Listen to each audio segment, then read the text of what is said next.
countries are an extension of your home. Your home is yours. You're not going to let some stranger come into your home and start using your fridge willy-nilly. Well, countries don't allow strangers to come into their economies and start interfering with their economies willy-nilly, and that's right and proper. But there should be a mechanism in place to allow enrichment of that economy for the benefit of that country, namely Thailand. And I'm doing what I can to increase the population. I've already had increased the Thailand population by 1. And I dare say I'm not going to be increasing it by any more, because my longevity doesn't facilitate that necessarily. Having a child to provide for your future. And it's not a wonderful thing to walk into a shop or a supermarket in Thailand and see everybody who's employed there as being Thai. I think it's a shame. But I think it's a shame. I'm not saying it's wrong. I think it's a shame, because you wouldn't bake a cake with 1 ingredient. Well, you could, but it wouldn't be that tasty. You wouldn't make a pizza with 1 topping. Well, maybe you would, but it'd be very bland. It wouldn't be necessarily that tasty. Immigration is good, controlled, and I know you have to agree with me. Controlled immigration is good. Do you know that the countries that the Thais look up to and aspire to and mimic are the countries that embrace multiculturalism? Hi guys, welcome back. This is Alpha Omega occasionally. Thanks for joining me. Today we're on an excursion, but not our typical Bangkok excursion, because we're not in Bangkok. We're on an excursion to reality. And the reality is, Thailand is a xenophobic country. Japan is a xenophobic country. I'm going to point something out to you in terms of what happens to a xenophobic country when it starts to experience a rapid and critical decline in its population. Thailand's population is in crisis. It's in free fall. Japan is suffering a similar, if not worse fate. So just let's look at Japan first, because we're going to talk about Japan and Thailand and how this is a ridiculous situation. Japan's population is experiencing a rapid historic decline, projected to drop from roughly 125 million to around 100 million by the year 2050, and to 87 million by the year 2070, a 30% reduction in 45 years, driven by low fertility rate and an aging society. That's exactly what's happening in Thailand. If you want to know what's happening in Thailand, if I have it here, I thought I had it here, I do. Yes, Thailand's population is decreasing. After peaking in 2021 at approximately 66 to 71 million, the population has been shrinking due to a rapid decline in births and a fast aging society. The country's fertility rate is among the lowest globally, with predictions suggesting that the population could drop by half in the next 50 to 60 years. So, what do you do when your population is declining by that if you're a xenophobic country and it's aging? Do what Japan has done. Yes, it's unprecedented. Japan, one of the most xenophobic countries in the world, has taken to employing or bringing in migrant workers to work in blue-collar jobs, i.e. 7-Eleven. And you see, I'm pointing that out because, yes, Thailand does have migrant workers in construction, but that's only because of SEN. But Japan has had to address this population decline and the lack of available unavailable workforce, a suitable workforce, let's say. When I say suitable, people that are willing to do the jobs that need to be done. But you see, you walk into any 7-Eleven in Thailand, you're not going to find that. But if the population continues to decline as it is, who's going to do the jobs? It's the weekend. And this excursion is, as I said, an excursion into reality. Japan's population is experiencing a free fall. Thailand's population is experiencing a free fall. And you see, a xenophobic country like Japan and a xenophobic country like Thailand can't maintain their xenophobic, well, they can if they want to, but to their detriment, will maintain their xenophobic status while experiencing a critical population decline. Because you need workers You need people to do the job. And that's what's happened in Japan. By the way, if you're wondering where we are, that's where we are. You see, I fully respect each country's right to govern themselves how they see fit. It's right and proper. But you see, when you see things going awry elsewhere, you normally adjust your behaviour based on the experience of somebody else or something else. So you won't because obviously you don't want the same thing to happen to you. There's a very good fellow Irish YouTuber called Bog Trotter, and I extend a big shout out to you. Bog Trotter has a wonderful channel based in Dublin, and he talks about the immigration crisis in Ireland. And he's right, and he does some great work. But you see, he did a video there in India, I think it was this week, and he drew a comparison, walking through the streets or whatever city he was in India, saying that everyone he could see was Indian. And if you walk through the streets in Dublin, you'd be lucky to find an Irish person. Bit of an exaggeration, but by and large, yes. You see, I respect him. I think he does a wonderful job, and I'm not trying to criticise him in any way, shape or form, but I'm saying I disagree. It's not a wonderful thing to walk down a street in Mumbai and just see Indian people. It's a shame. And it's not a wonderful thing to walk into a shop or a supermarket in Thailand and see everybody who's employed there as being Thai. I think it's a shame. But I think it's a shame. I'm not saying it's wrong. I think it's a shame because you wouldn't bake a cake with one ingredient. Well, you could, but it wouldn't be that tasty. You wouldn't make a pizza with one topping. Well, maybe you would, but it'd be very bland. It wouldn't be necessarily that tasty. So why do people think that having the one demographic in a country, the one race, race is the wrong term, but as a term of convenience, why would that be deemed as being a productive and a society with any degree of longevity? Because looking at Japan's experience, it's been proven that it's disastrous. I fully respect the rules and regulations and the laws in Thailand. I fully respect that the Thais can govern themselves and do what they want to do, just like any other country. But if you look at Europe, people are complaining that Europe is in a crisis of emigration. I agree with you. Yes, okay, it is a crisis, but it's not necessarily a bad thing. Because, for example, people go on about Ireland, my country, and call it a small island. Well, I got news for you. It's the largest, it's the 20th largest island in the world. I'll say that again.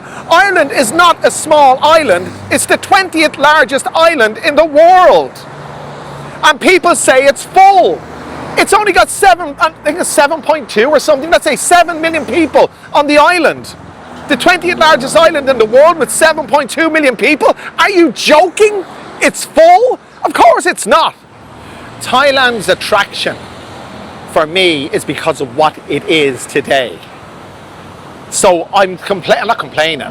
I'm saying that the population is declining, and if the population is declining, certain things should change in order to keep the status quo and to keep things going as they are. But I like the status quo here. I think it's what makes Thailand unique. I think it's a wonderful place to live. And when I say I couldn't, who's to say? But I would prefer to end my days here. And I'm doing what I can to increase the population. I've already had increased the Thailand population by 1. And I dare say I'm not going to be increasing it by any more because my longevity doesn't facilitate that necessarily. Do you know that the countries that the Thais look up to and aspire to and mimic are the countries that embrace multiculturalism? France, the United Kingdom, the United States, Australia, and I'd like to say Ireland, but they don't really associate Ireland with anything because we're a big island, but a massive island, but a small country. But you see, they aspire to be like us. And we are the ones that embrace multiculturalism, but they don't. And if they want to be like us completely, that's what they should do if they want to be like us. But you're probably shouting at the screen now, why would they even dream of being like Europe and in this multicultural disaster of Europe? I think you'll agree that Thailand is a monocultural country. And it's wonderful to visit, as Bog Trotter said in his video in India, to come to a monocultural country because you can soak up the atmosphere and embrace the difference in culture. But you see, the world is not on that kind of trajectory. The world is morphing into a monocultural unit. That's the way we're going. And that's the future. So there is no place for xenophobia in the future. Well, there is. There is. I'm not saying it's wrong. If you want to be xenophobic, go ahead and be xenophobic, but you're not going to be part of the bigger picture. That's my view. That's my view. In order to maintain yourself, you have to embrace change. That's what you got to do. That's what I've had to do moving to Thailand. That's what you've had to do moving to Thailand. You've embraced the change.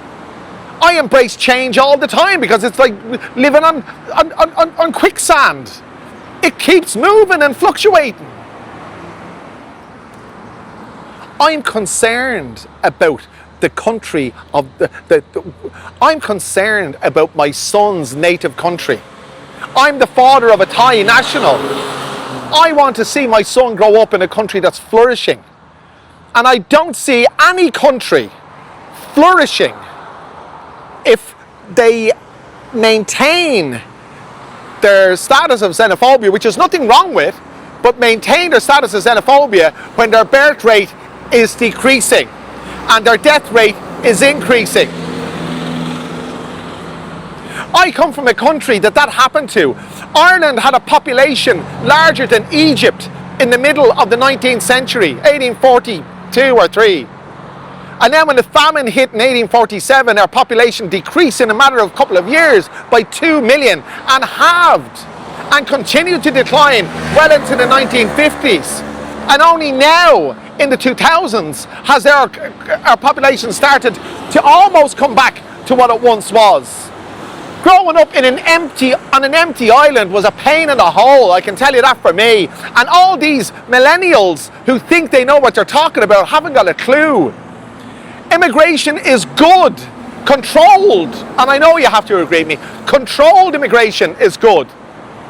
Ireland needs people, Thailand needs people, and Japan needs people. And they're proving it by changing their draconian xenophobic immigration laws by allowing people from other countries work in positions that their citizens are no longer capable of because they're dead or not even born yet. And they probably won't be born. But there you go. I get very passionate about these things. It's a while since I've been vocal like this on YouTube because we're doing our excursions. It's nice to have a break and a change. A change is as good as a rest. Japan has changed it. I'm just drawing that comparison. That Thailand is going down the same road as Japan. And Japan has done something to negate it. I'd love to see Thailand do the same thing. I would, for the benefit of this wonderful country, which it is. I think that I shall never see a poem lovely as a tree. That's a monkey tree. It's over 100 years old. And 100 years ago, Thailand was a different country. 100 years ago, the world was a different place. Because the past is a foreign country. People do things differently there. Mark Twain, I think. And the future, therefore, by default, the future is a different country.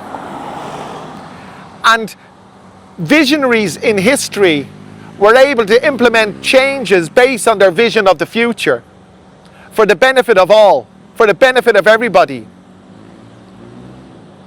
Japan, in my opinion, has given a knee-jerk reaction to the crisis they find themselves in. I think that Thailand, well, eventually, I think, it's my opinion. I'm not criticising it one way or the other. It's great the way it is. It'll be great if they maintain it, whatever. It's just my opinion. But I think that if Thailand's population continues on its trajectory of a critical decline over the next 50 years, so you'll see industries unable to source the people to work in those industries because the people aren't there. Ireland in the 1950s had the Republic of Ireland, and hopefully someday that republic will extend to the whole island. Ireland in the 1950s had a population of almost just under 3 million. It went from 8 million in 1847 to 3 million in 1950. And what did we need to bolster our economy? What brought on the Celtic Tiger in the 1990s? Immigration. The Polish came in, the Lithuanians came in, the Czechs came in, and it made Ireland what it was, the Celtic Tiger, one of the richest countries in 2026, one of the richest countries on earth. And why? Because of immigration. And yes, I said it before in this video, it's not a blanket term, I'm saying immigration, and I mean controlled immigration. I'm on a non-immigrant visa. That's what I'm on, and that's wonderful. It's nothing, I'm not saying anything wrong about that, but it specifies non-immigrant. You watching this video are probably, if you're in Thailand, you're probably the same, a non-immigrant. But if there's a Thai in Ireland or the UK or France or Germany, I can bet you bet your bottom dollar they're not on a non-immigrant visa. They're on a visa that will eventually lead to citizenship. And therefore, they will enhance and bring vitality and bring energy and bring growth to the economy and to the culture. That's my view. That's my view. Do you think if Elon Musk is right and we get to Mars by 2050, do you think we're going to segregate it into regions where other people can't go and can't live freely unless you were born in that region? I don't think it's going to work like that. I don't think it's going to work like that. I think that's the way the world has gone. And countries are an extension of your home. Your home is yours. You're not going to let some stranger come into your home and start using your fridge willy-nilly. Well, countries don't allow strangers to come into their economies and start interfering with their economies willy-nilly, and that's right and proper. But there should be a mechanism in place to allow enrichment of that economy for the benefit of that country, namely Thailand. I want to see Thailand prosper. I want to see it succeed. People say that the tourism industry is in decline or has declined greatly. But there's people making videos showing the resorts have closed down and this, that and the other. Well, this is it, you see. This is what we're facing. The population is decreasing, and I think Japan has stepped in the right direction, albeit a knee-jerk reaction. There you go. That's just me. That's just what I think. And sure, who am I? Anyway, I've got to get a drink. I'm parched. That's a beautiful tree, though.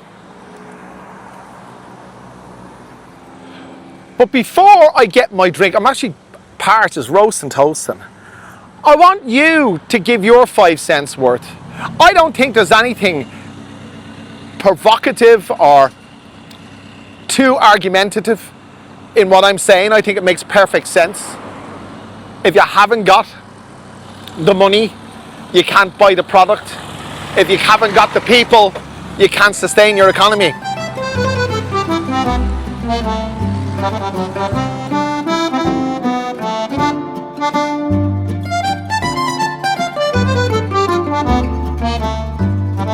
Did you enjoy that little montage which was recorded a little bit earlier? Anyway, one of the reasons that my wife wanted to have our wonderful son Harry was to provide for her future, her old age. In my country, the government provides for your old age. In Thailand, that's not the case. I am not trying to say for one moment that the reason we decided to have an offspring, and I'm choosing my words carefully because my beautiful son Harry is in proximity. Do you want to say hello? Come over here and say hello. No. Okay, don't mess. Don't mess. I just want to see the thing when Okay. You can just cut it off. So, anyway, Harry is here supervising proceedings. But I'll just say to you that if it's a case that that was in my wife's mind, that she needed to guarantee, to provide for her future, an economy has to do the same. You have to have people to provide for your aging population. And this is the problem that has hit Japan. And this is the problem that if things continue to go the way they are going in Thailand with the population decline, you're going to have half the population. Harry, please get away from the camera. Okay. Please get away from the camera. You're going to have half the population by 2070, which you might say, sure, that's a lifetime away. Okay. I'm 62 years old. I can remember clearly 50 years ago when I was 12. So in that period of time, Thailand's population is due, under present circumstances, to it's a very, very logical comparison. Having a child to provide for your future, a wonderful child, and having the younger population to provide for the older population in the future. Harry, please don't do that, okay? And that's the problem with Japan. And that's the problem with Thailand. The reason, here's a motorcycle, Harry, be careful. The reason I've made in this video the comparison between Thailand and Japan is because I don't want to single out Thailand. This video doesn't single out Thailand as being a problem. Thailand is far from a problem. Thailand's a wonderful place. And it's a place that I've chosen to make my home. And I have a Thai national who I love. And I love this country dearly. I'm not getting emotional. I've got a frog in my throat.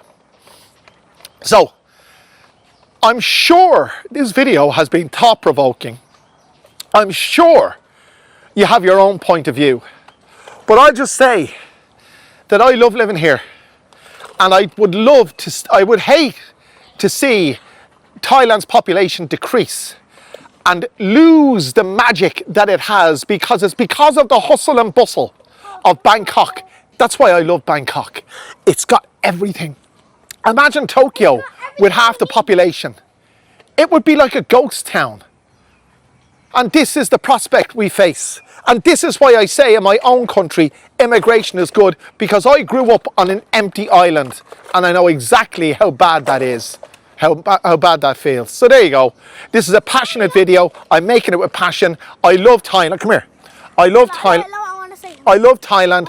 I love Thai people, and I want Thailand to prosper in the future for this fella. So I was born in Thailand, so that means I was born in a great place. There you go. You heard it from the horse's mouth. Anyway, guys, you've heard it from the horse's mouth today. So make sure, if you haven't done so already, click the like button, the share button, subscribe button.